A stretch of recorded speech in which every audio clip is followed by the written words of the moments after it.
from a health diagnostic perspective. And when we talk about the number of deaths, those tend to be people who've been intubated for the longest period of time. So while ICU beds may not mean anything anymore in the hospital system, intubations are still intubations. And this is a very good sign that the intubations are down. We were worried about the spread from New York City to Long Island and upstate. If you look at the bar chart, you can see almost a wave where it did start to move. We have been working very hard in Nassau, Suffolk, Westchester, Rockland, which are the surrounding suburbs to New York City. And so far, we've had hot spots, but we've attacked them aggressively. And we believe that we have stabilized the situation upstate and in the suburbs, which is what you see in that chart. Terrible news is the number of lost, 783 yesterday. That is not an all-time high, and you can see that the number is somewhat stabilizing, but it is stabilizing at an horrific rate. 783 people, 777, 799. These are just incredible numbers, depicting incredible loss and pain that we really, especially this week, all 783 individuals and their families are in our thoughts and in our prayers. Total number of lives lost, 8,627. That's up from 7,844. People ask, well, when is it over? When is it over? When it is over? And my children ask that every day. I'm sure everyone's living with the same question. Every time you wake up, you say, when does this nightmare end? And everybody wants to hear that it ends in 2 weeks or 3 weeks or 4 weeks, or here's a date that I can tell you that it's over. Just give me some certainty, some closure, some control of my life back. But I also said from day one, and when I raised my hand to take the oath originally, I would never tell you anything but the truth, if the truth is inconvenient or painful. Winston Churchill is a hero of mine. His granddaughter, Edwina Sands, sent me a portrait, a tribute to Winston Churchill, and I thank her for that. But Winston Churchill said, now, this is not the end. It is not even the beginning of the end, but it is perhaps the end of the beginning. It's just a great Churchill quote. You know, it's precise and how he uses language. I think that's a fair statement of where we are now. This is the beginning that we are in. This was a beginning phase. We're all trying to figure it out. We're all trying to adjust. But it's the end of that beginning phase. What do we do now? We stay the course. What we're experiencing is a product of our actions, period. We do something different, you will see a different reaction in those numbers. Everyone wants to turn to the question of when do we reopen? I get it. I think the first caution for me is, as we enter this new phase of reopen, when do we do it? How do we do it? This person's opinion is here, this person's opinion is here. The best thing we have done to date is we have kept politics out of the discussion. Even though this is a hyper-partisan time, even though we're in the middle of a presidential election, even though it's one of the ugliest political periods I can recall, we have kept politics out of this crisis.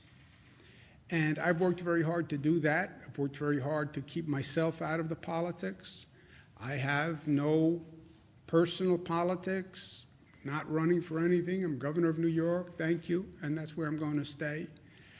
I've worked very hard with the President of the United States. We've had our political differences in the past, no doubt, but there's also no doubt that I've worked hand in glove with the President here, and he has been responsive to New York and responsive to New York's needs, and he's done it quickly, and he's done it efficiently.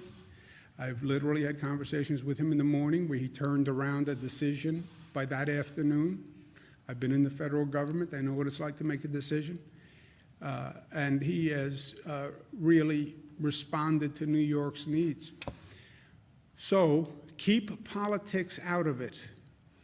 Focus on government and focus on policy and keep politics out of it. It's very hard, especially at this time. And you start to hear this dialogue on reopening, and you start to hear people with political theories on whether we should reopen faster, whether we should reopen sooner, why are people against reopening, why are people in favor of reopening.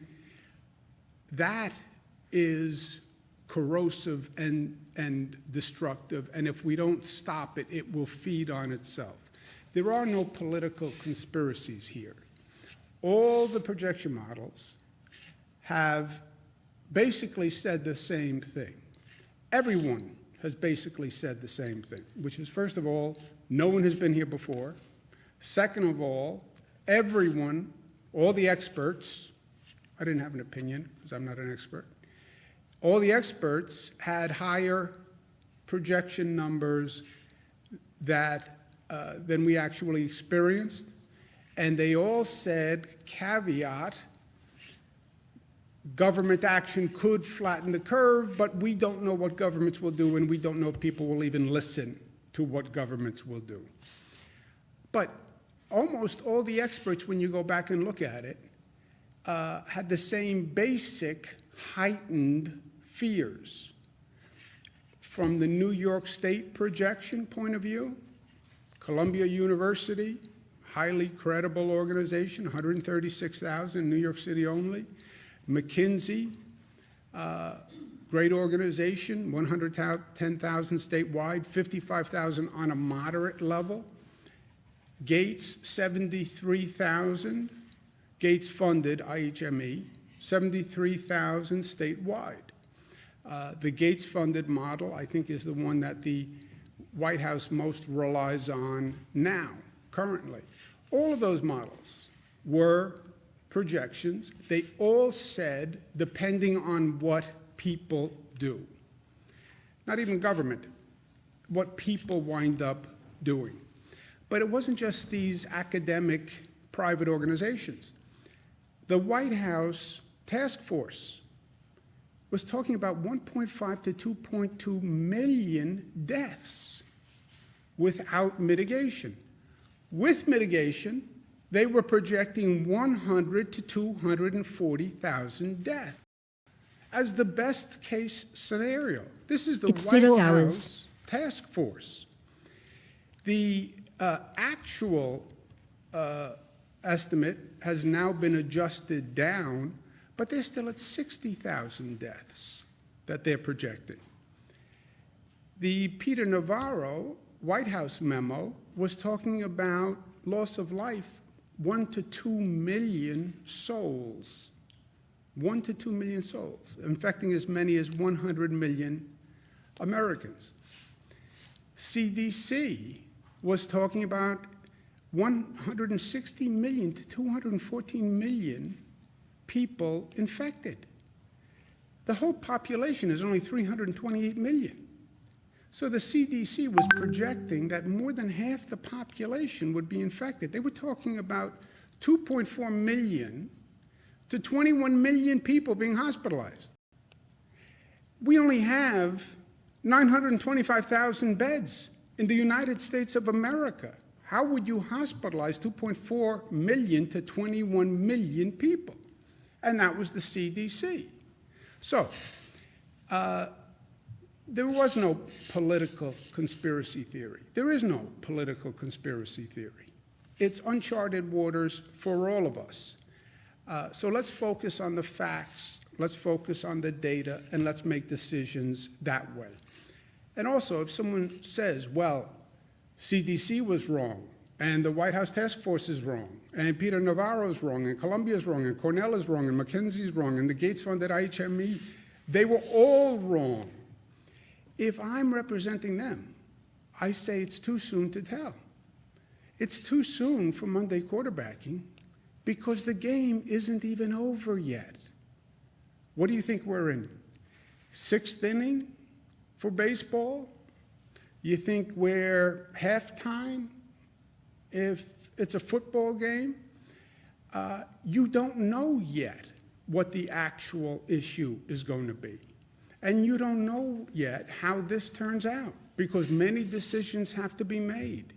You have to reopen. You have to decide how to reopen. You have to decide when to reopen. And that is going to be impactful. We don't know if there's going to be a second wave or not. All of these things are yet to come. So anyone who wants to say, well, here's the score at halftime, and I'm going to now claim that, try to collect my bet because it's halftime. It doesn't work that way. The game has to be over, and this isn't over. What do we do now? Well, we need to do more testing and more advanced testing, and we have to do it faster. That's both the diagnostic testing, that's the antibody testing, but we have to get better at both, and we have to be able to create a higher volume faster. We have to be more prepared. We should never go through what we went through on this preparation drill. The federal stimulus bill is going to be key, and that legislation, in my opinion, has to be better than the past legislation. It has to be less political, less pork barrel, and more targeted to the actual purpose. You want to help the places that were impacted? I'll tell you what the federal legislation should do. It should repeal SALT. You want to help New York, which was the most heavily impacted? And by the way, you think you're going to reopen the economy without the engine of the New York metropolitan area? You're kidding yourself. You want to help New York, you want to help the places that are affected, then repeal the SALT provision, which was a gratuitous, offensive, illegal, in my opinion, action to begin with, but which literally targeted New York and some of these places, Michigan, Detroit, California. Repeal that if you really want to help places that are affected. And to my delegation, they know this issue very well, as does the California delegation, as does the Michigan delegation. That's what you can do if you actually want to stop with the politics and help people. In the meantime, here you're going to have many people who are struggling, many businesses who are struggling. We have government programs, yeah, but trying to access a government program is like trying to break into a bank sometimes, right? It's not that easy. The New York State court system and our chief judge is going to organize lawyers wide to do pro bono legal assistance to help people with issues they may have housing issues, access to government program issues, et cetera. And many legal issues are going to stem from this, and this is where people need help. So lawyers who have time on their hands, who are not working, they're looking for volunteers. And most of all, we have to think before we act. These are all big decisions. Reopening is both a public health question and an economic question, and I'm unwilling to divorce the two. There is no economic answer that does not attend to public health. In my opinion, you can't ask the people of this state or this country to choose between lives lost and dollars gained. No one is going to make that quid pro quo. I understand the need to bring back the economy as quickly as possible. I understand people need to work. I also know we need to save lives, and we have. And one cannot be at the expense of the other. As we look forward, I'm still troubled by what we just went through. If no one sounded the alarm in January and February, how do we know that it's safe to proceed now?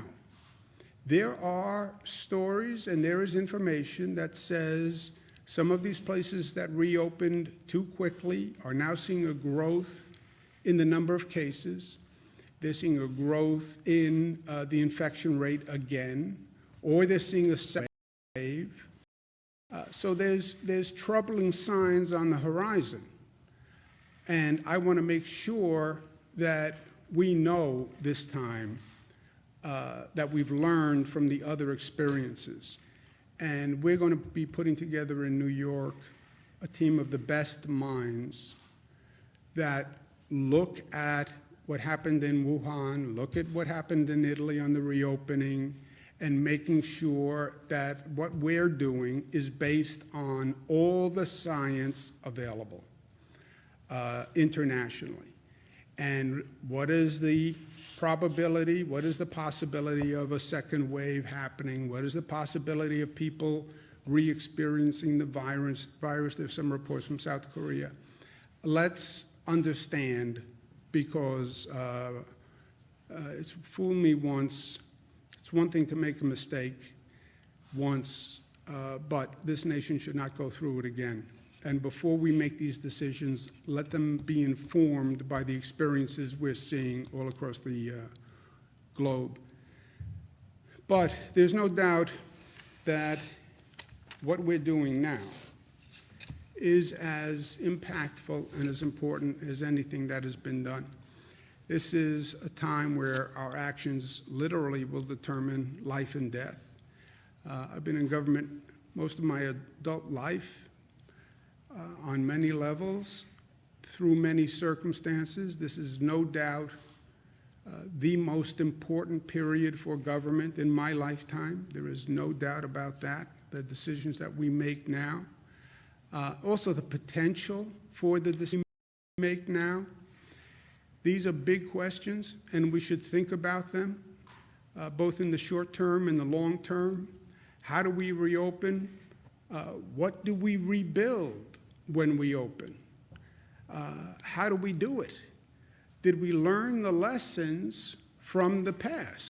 Did we learn the lessons from what we just went through? And are we the better for it? And do we take this moment and make it a moment of positive growth? It's transformational, yes, but are we fully experiencing the reality of what we went through, learning from it, and actually going to be the better for it? And are we doing that as a society, and are we doing that as individuals? I know the pain, I know the pressure, I know everybody wants to get out of the house, and they want to get out of the house tomorrow, and they want me to say, we're going to be reopening the economy in 2 weeks, and we beat the beast. The worst thing that can happen is we make a misstep and we let our emotions get ahead of our logic and fact, and we go through this again in any manner, shape, or form. So that's what we have to do. To all my friends, enjoy this Holy Week. I know it's different. I'm a former altar boy, and this was the hectic, busy week when you were an altar boy. You had Good Friday, Holy Saturday. Tomorrow is Easter. For Christians, Catholics, it's a very high time of the Holy Year, past week, to our Jewish brothers and sisters.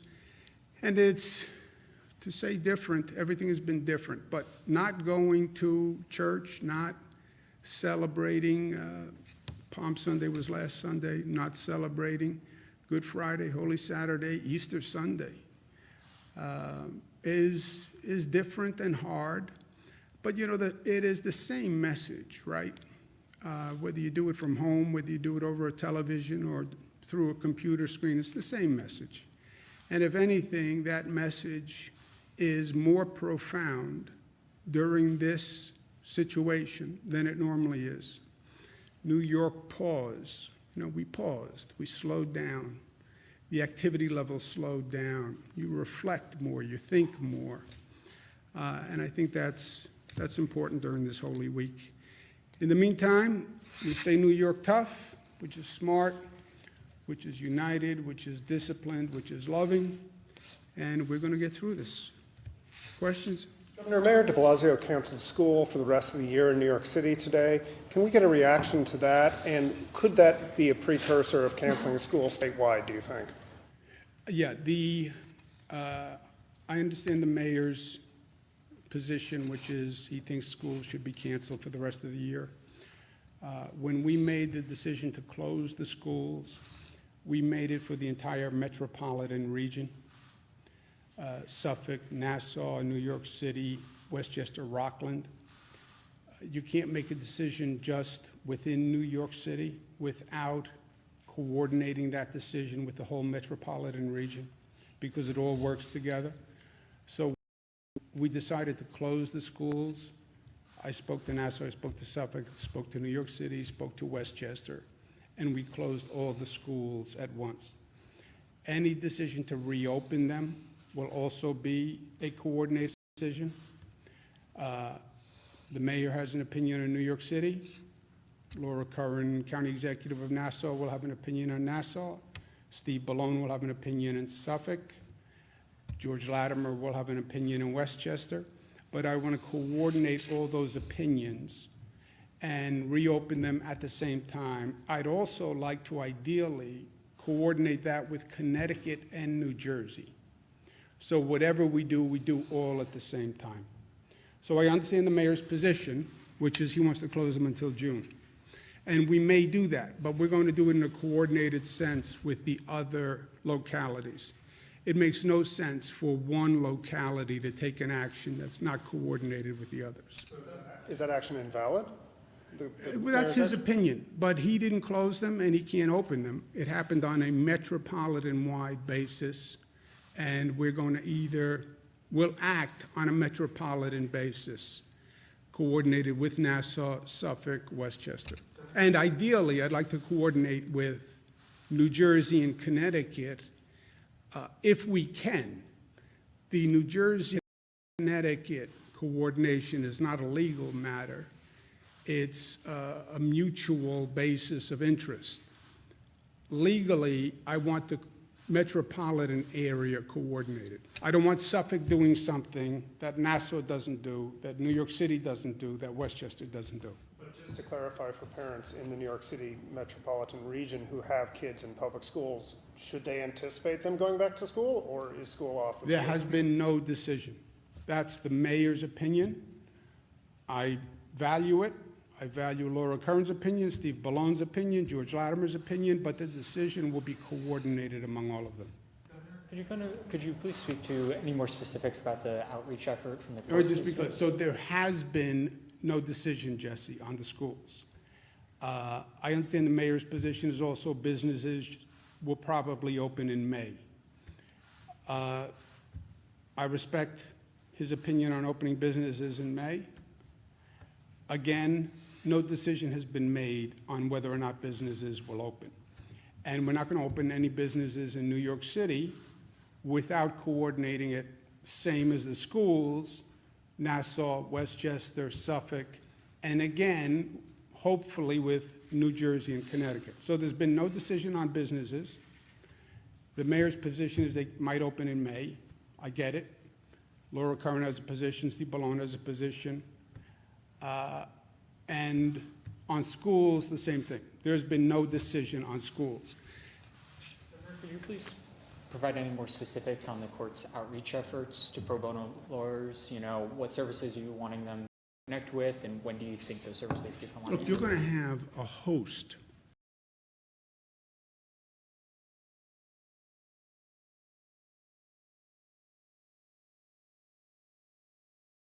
has loans available.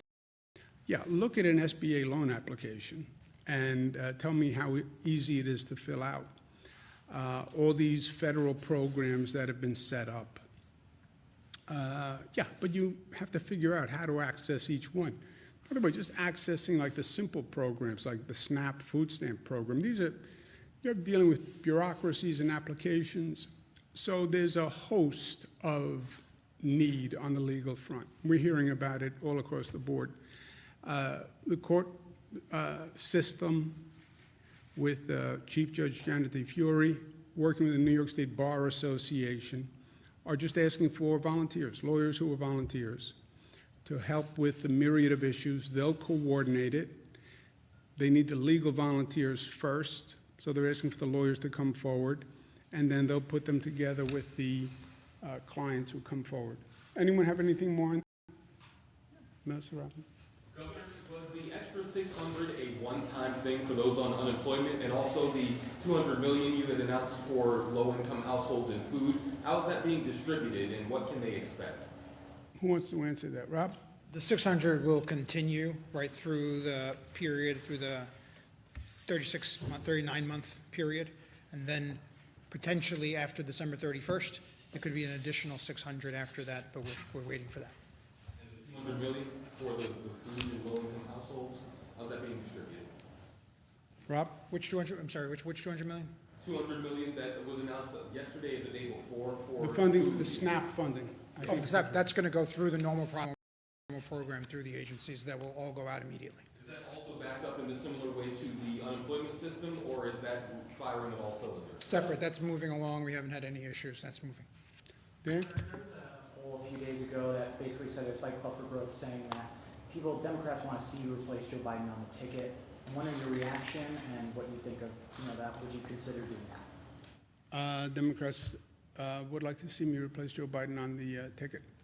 That is, on one hand, flattering.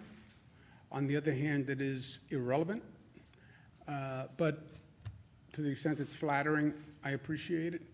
And look, when I talked about keep politics out of this, everyone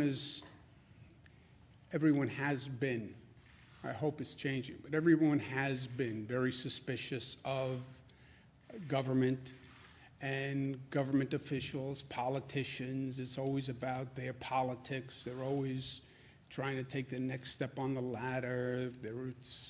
Be very careful about what they say because nuance. They're deceptive creatures, politicians. I never felt that. I never believed it. But now it's more important than ever before that people understand there is no politics here. Sometimes it can work, and it can work right, and sometimes at a time of crisis you actually see people who play to their strength. There is no politics here. I have no political agenda, period. I'm not running for president. I'm not running for vice president. I'm not running anywhere. I'm not going to Washington. I'm staying right here. I said to the people of this state unequivocally, when I was running for governor, I will serve as your governor. Well, they all say that, and then they do something different. Yeah, I'm not that person. I am going to do what I said I was going to do because that's who I am. So that's what I'm going to do. Period. End of story. People seem to really like you right now in terms of handling constituency. If he offered you like DHS secretary, would you turn it down? I was a cabinet secretary 20 years ago. Been that, done that, been that, there. No, thank you. I'm going to do what I said I was going to do.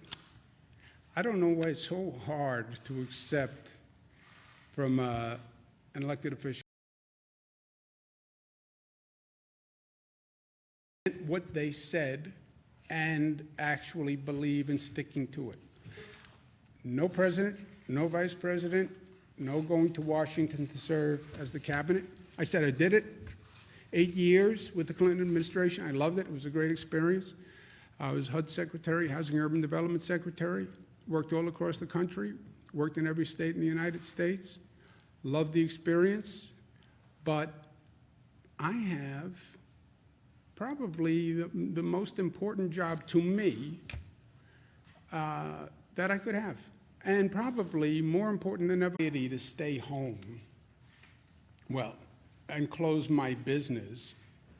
That triggers certain questions, and there's a direct connection between schools and business, and the application does not follow geographic jurisdictional boundaries. So you live in Westchester.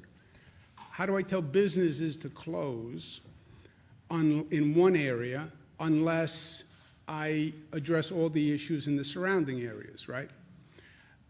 And the geographic lines between Westchester and New York City don't matter, and the lines between New York State and Connecticut and New Jersey don't matter. The workforce is basically a tri-state workforce.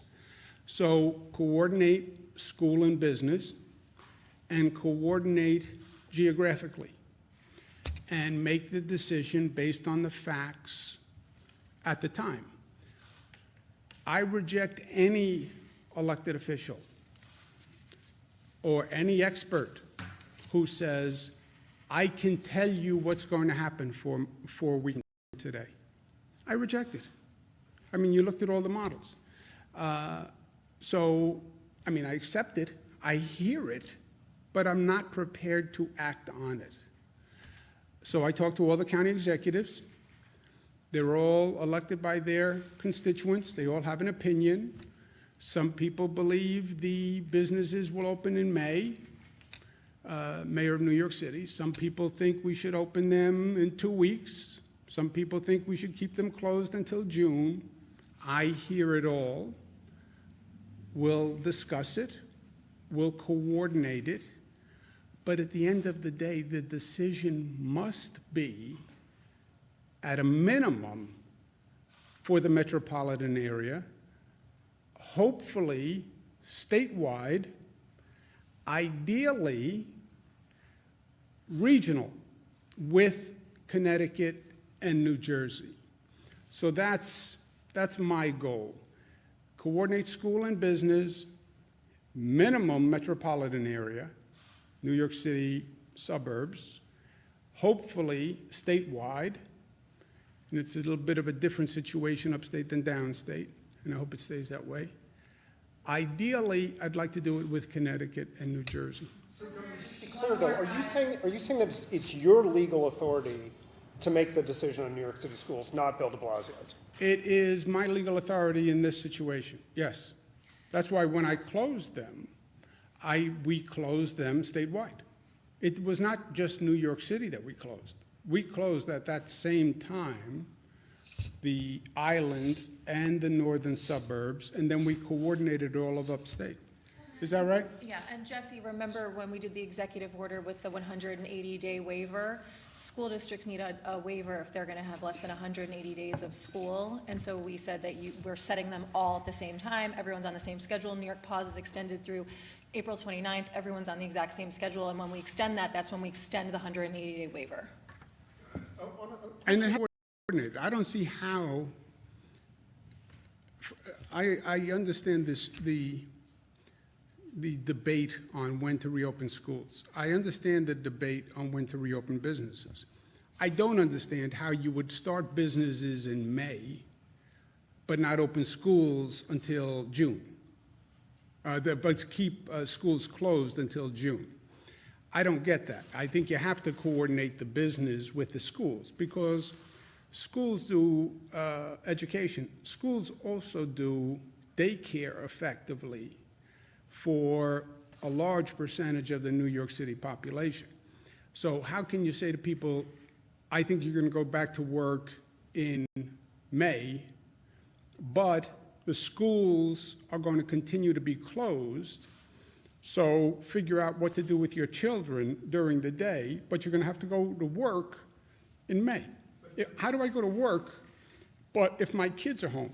I guess the dissonance, though, here of the mayor of New York City saying the schools are going to be closed 2 hours ago, and you saying, no, that's not the case. I think for parents that might be confusing and unsettling. Well, then we just clarified it. Can you give us some sense of when that might be resolved, like a definitive It's not answer? going to be decided in the next few days, because we don't know. I can't tell you what June is going to look like. I can't tell you what May is going to look like. So, no. But I can tell you it will be a metropolitan-wide decision. It will be coordinated with the business decision. It will be coordinated with the rest of the state. And it will ideally be coordinated with New Jersey. It will definitely be coordinated with New Jersey and Connecticut, because I'm not going to operate without coordinating with New Jersey and Connecticut. But ideally, it's uniform with New Jersey, Connecticut, because they're all connected, these things. School and business and geography are all connected. Fewer hospitalizations, new hospitalizations reported. Does that mean that we need to change the plan for these planned field hospitals at this point? There's no changing of the plan. I'm praying that we don't need a single bed in the additional overflow capacity. I hope Javits is empty. Well, it's not. There's several hundred people in Javits. But ideally, we never needed a bed in Javits. We never needed a bed on the U.S. Navy ship Comfort. We never needed an overflow bed in the field hospitals. Councilmember Mark Levine yesterday had noted that the reason that the number of new hospitalization is so low in New York City is because they're at capacity and people are being turned away. Have you guys heard? That's not true. What is the theory, that people are going to a hospital and they're being turned away from the hospital? People that would have otherwise been hospitalized a few weeks ago. No. And Joseph, Doctor, we do a daily call with the hospitals, and we get updates from them, and there's no reports of that. Governor, we spoke to his office. Our staff has been speaking to his office. We explained the way we were doing this, which is we are using all the hospital capacity in the system, so people are moving around as needed. So if they're going, we're managing that process. So if there is a problem at one facility, we move them to another hospital. So no one is getting turned away. We are monitoring this on an hour-by-hour basis, exactly how many people are in the hospital. So no one has been turned away. I think he realizes that now, and he's been thankful. And we've been talking repeatedly to his staff, him and his staff, to make sure they understand where we are in the process of moving patients also around. defies all logic, right? The high point of hospitalizations was 2 weeks ago. That's when we had the crush on the hospitals. If you look at that hospitalization chart, it was about 2 weeks ago, but 10 days. That's when there was the crush on the hospitals. We have been down on the downslide for a while now. So the hospitals are not, we have empty beds right now in hospitals over the past couple of days. They wouldn't be turning away anyone. And that's just, it's virtually an impossibility. The state prison system is now quarantining prisoners who have been infected with COVID-19. Can you speak to if the prison system actually has the capacity to do that, and how they might be doing that effectively or not effectively? They can quarantine within the facility. You have a prison, but then you have distinct operating wards within a prison. So they have total capacity to quote-unquote quarantine within a prison system. Update on whether or not you're moving forward with any granting clemencies to anybody or releasing any further state Not prisoners? anything new, no. Thank you. In terms of the parolee releases? Nothing new. So it's still about 240, is that right? It was about 240. I know it was anticipated to grow to about 400, but I don't know that the numbers have reflected that shift yet. I can get you an update on that. I'm just confused, Governor, because 5 minutes from here, 4 hours ago, Albany Med nurses went on the record in a press briefing stating that they don't have the proper PPE and that they're being told to ration and wear their PPE masks up to 20 times. And they say this is contradictory to what the president says, what state officials say, what hospital administrators say. Well, What is the response to that? Confused. I only, contrary to what hospital administrators say, we ask every hospital every day, what do you need? We have been getting every hospital what they say they need. If there's a disconnect between the nurses and their hospital administrator, I can't help with that right now. But they should talk to their hospital administrator, because whatever their hospital administrator said they need, we've done. Thank you, guys. Donations of ventilators